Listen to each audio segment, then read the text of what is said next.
नमस्कार साथियों, स्वागत है आपका आपके अपने YouTube चैनल सुदर्शन में। और सुदर्शन में अपन जानकारी साझा कर रहे हैं अपने अखंड भारत की संस्कृति, सभ्यता, विरासत और उच्च आदर्शों की।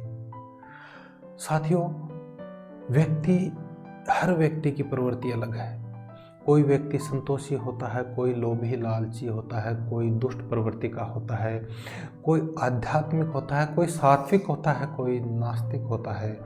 लेकिन आज इस वीडियो के माध्यम से हम जानेंगे कि सबसे बड़ा धन किसे कहा गया है, अर्थात व्यक्ति का सबसे बड़ा जो धन है वो क्या है।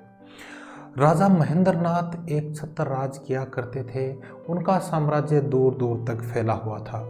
प्रत्येक वर्ष अपने राज्य में एक प्रतियोगिता का आयोजन किया करते थे, जिसमें हजारों की संख्या में प्रतियोगी भाग लिया करते थे और विजेता को पुरस्कार से सम्मानित किया जाता था, नवाजा जाता था।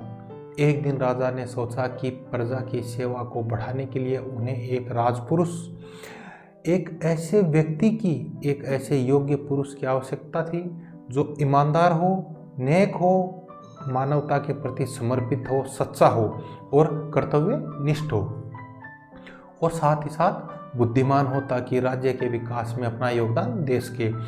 उन्होंने राजपुरुष की नियुक्ति के लिए एक प्रतियोगिता का आयोजन किया और निर्णय लिया कि इस प्रतियोगिता के अंदर लोगों को भिन्न भिन्न तरह के कीमती आभूषण, कीमती वस्तुएं इत्यादि उद्यान में रखवा दी गई। साथियों, पूरे राज्य से हजारों की, लाखों की संख्या में प्रतियोगी प्रतियोगिता में भाग लेने के लिए आए और उस उद्यान में गए। सबको बता दिया गया कि आपको जो सबसे कीमती वस्तु लगती हो उसको लेकर यहाँ पर आए।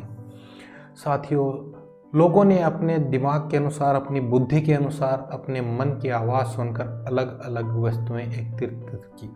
किसी ने हीरे जवाहरात उठाए, किसी ने स्वर्ण मुद्राएं उठाई, किसी ने अमूल्य धातु की मूर्तियां उठाई, किसी ने पत्थर उठाए और गरीब ने रोटी और चावल उठाए, क्योंकि गरीब के लिए सबसे आवश्यक यही होता है। साथियों, सारे व्यक्ति जब वहाँ से लौट आए तो किसी ने स्वर्ण रखा राजा के सामने कि मेरे लिए सबसे महत्वपूर्ण और उपयोगी और कीमती यही है। किसी ने स्वर्ण मुद्राएं रख दी, किसी ने आभूषण रख दिए, किसी ने हीरे जवाहरात, किसी ने पन्ना और किसी ने बहुमूल्य धातु की मूर्तियां और किसी ने अन्न, किसी ने फल और किसी ने पुस्तकें इत्यादि बेशकीमती सामान राजा के समक्ष रखना आरंभ किया। अंत में एक युवक आया जो कि बिल्कुल खाली हाथ था। साथियों, वह युवक पूरे उद्यान में घूम के आया और खाली हाथ। राजा महेंद्रनाथ बड़े चकित हुए कि अरे नवयुवक, आप कुछ लेकर नहीं आए उद्यान से? क्या आपको वहाँ पर कोई भी चीज़ अच्छी नहीं लगी या कोई भी चीज़ मूल्यवान नहीं लगी?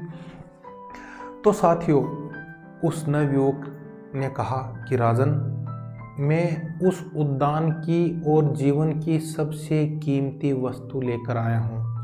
तो राजा ने पूछा, वह क्या है? तो उस युवक ने उत्तर दिया कि मैं उस उद्यान से संतोष लेकर आया हूँ। तो राजा ने पूछा, क्या संतोष सभी उन बहुमूल्य धातुओं से अधिक कीमती है?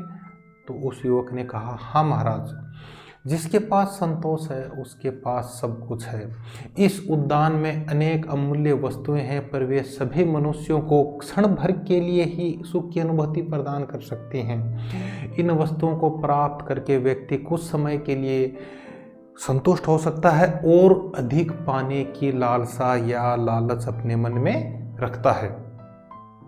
अर्थात इन सब को प्राप्त कर लेने के बाद इंसान को खुशी तो होगी, लेकिन वह क्षण भर के लिए ही होगी। लेकिन जिस व्यक्ति के पास संतोष का धन है, संतोष के हीरे जवाहरात हैं, वही मनुष्य अपनी असल जिंदगी में सच्चे सुख का अनुभव करता है और अपनी भौतिक इच्छाओं पर नियंत्रण रख सकता है। नौजवान ने ये बातें बहुत ही शांत स्वभाव से रहकर राजन के सामने प्रस्तुत की। नौजवान को लाखों युवाओं में से चुना गया, राजपुरुष के लिए उसको नामांकित किया गया, चुना गया, उसे सम्मानित किया गया। उस युवक ने यह बताया। इस कहानी के माध्यम से, इस वृत्तांत के माध्यम से हमें ये सीख लेनी चाहिए कि जो भौतिक वस्तुएं हैं, हाँ, जीवन में जीवन यापन के लिए कुछ वस्तुएं आवश्यक हैं, किंतु अधिक वस्तुओं का लालच हमें सुख नहीं दे सकता। हमें जो मिल रहा है हमें अपने कर्म के अनुसार मिल रहा है, जितना हम कर्म करेंगे उतना हमें मिलेगा।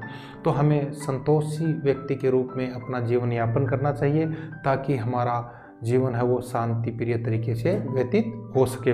तो साथियों, आज की वीडियो में हम इतनी जानकारी साझा करेंगे। आपको यदि वीडियो पसंद आया हो तो वीडियो को लाइक करें, शेयर करें और जो आपका अपना चैनल है सुदर्शन उसे सब्सक्राइब करें।